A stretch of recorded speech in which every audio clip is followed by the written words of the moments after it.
libéré de l'oppression et du tribalisme et qui va de l'avant parce que tout le monde se serre les coudes. Donc le président a invité M. Fache avec sa femme. L'invitation, il est venu. Il a passé quelques...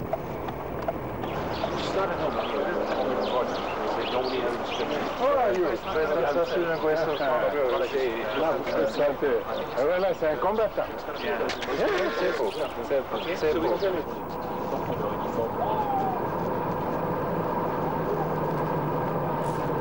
Voilà la jeunesse de son... En plein cœur de Soweto, en plein cœur du quartier historique, cette minute de silence sur la tombe d'Hector Peterson est un hommage au jeune écolier mort à 14 ans, d'une balle dans le dos, pendant les émeutes de 1976.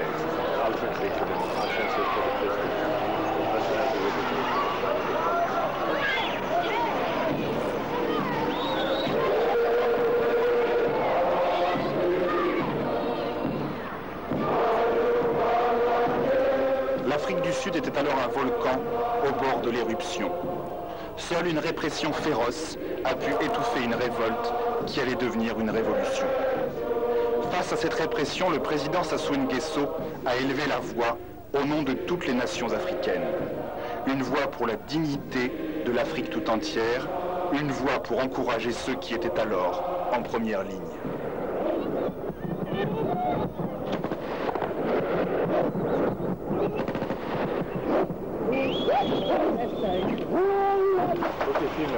C'est la maison de M. Mandela, Monsieur le Président.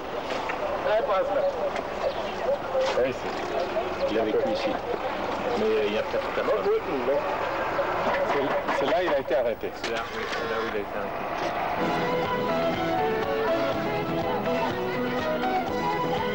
C'est à Brazzaville qu'a siégé le comité africain anti-apartheid. C'est à Brazzaville que s'est joué plusieurs fois le destin de l'Afrique. C'est à Brazzaville que des tractations diplomatiques dont l'histoire a gardé la mémoire ont conduit à la signature des premiers protocoles d'accord pour en finir avec la guerre civile en Angola.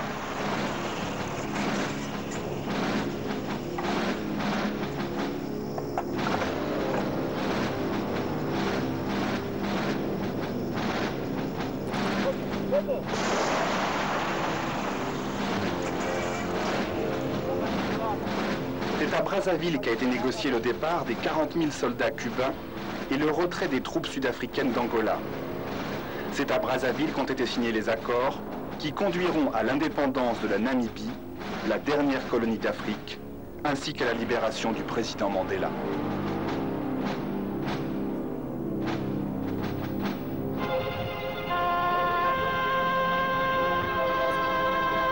En août 1996, les deux artisans de la paix en Afrique australe et des accords de Brazzaville se sont retrouvés à Pretoria, la capitale de l'Afrique du Sud.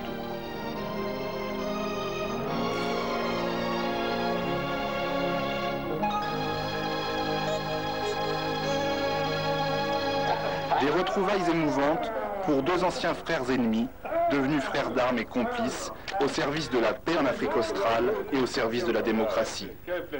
Pik Botha, alors ministre des Affaires étrangères, a été le premier officiel sud-africain qui ait pu se rendre au Congo pour y rencontrer le président Sassou Nguesso.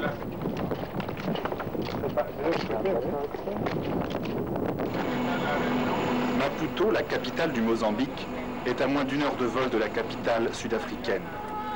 Le président Sassou Nguesso doit y rencontrer un autre vieil ami, le président Joaquim Chissano.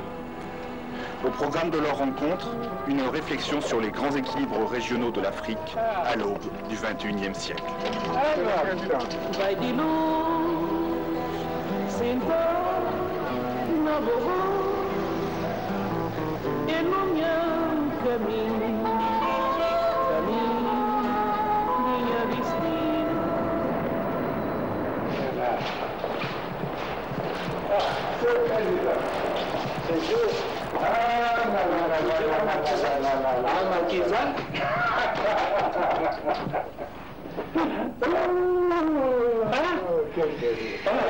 Quel plaisir. Moi, rien changé. Toujours le moral. Oui, c'est ça qui nous sauve. C'est ça qui nous sauve. Oh bien. vous? Ah bon? Mais toujours fort, hein? Au village, ça très intéressant. Oui, plus frais. On m'a dit de rester ici. Les dirigeants n'ont pas de repos. J'ai dit ça au président Mandela. Business management.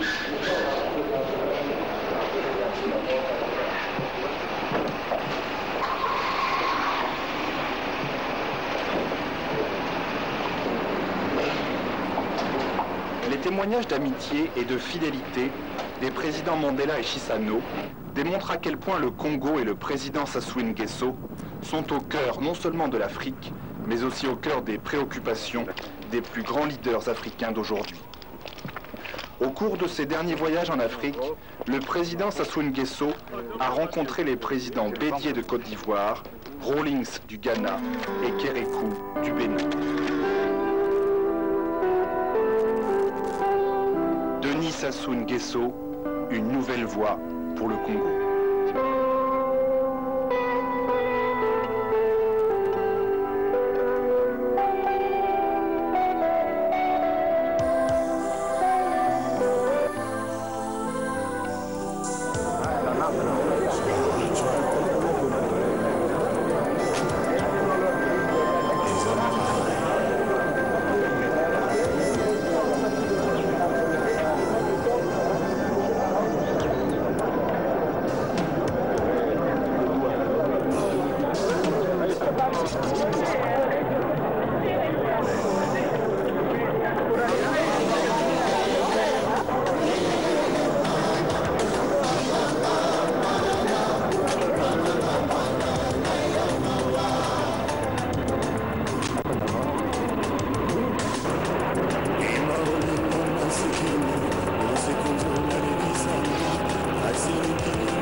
Mama